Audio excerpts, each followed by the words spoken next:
I remember it like it was yesterday, though many moons have passed since then. The people of the village still speak of it, though they may not say much to outsiders, for it is a story for the heart of our land. It all began long before the fields grew lush with crops, and the rivers hummed with the sound of life.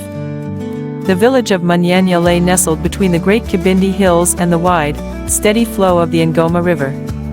It was a place where people lived in harmony with nature, growing maize, cassava, and beans, and where every evening, elders would gather to tell stories beneath the great baobab tree.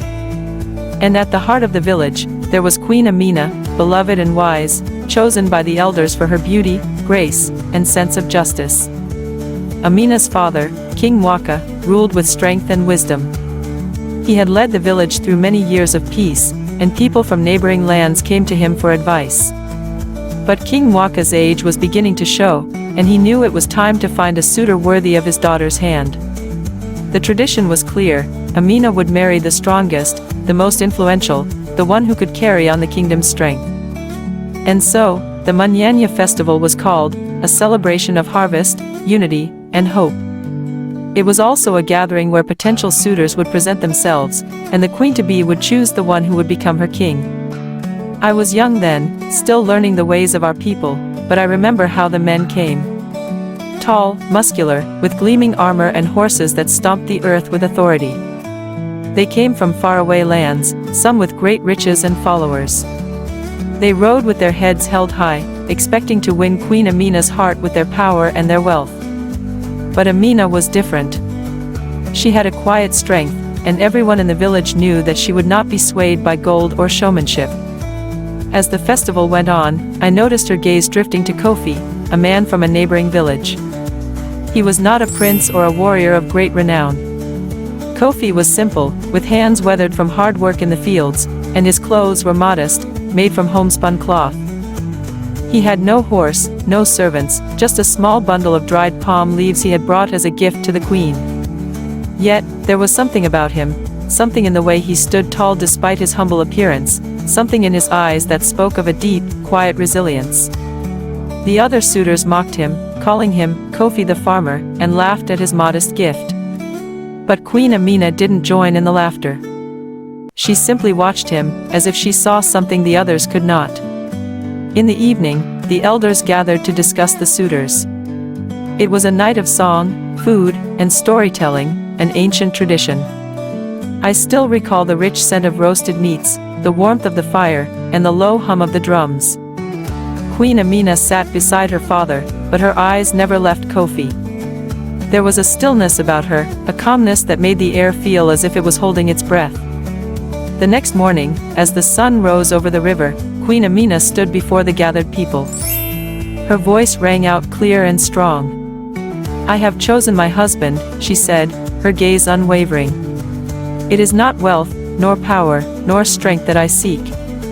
It is the man who will stand beside me in times of peace and hardship alike. The man who knows that true strength comes from the earth, from patience, from humility." The villagers were stunned.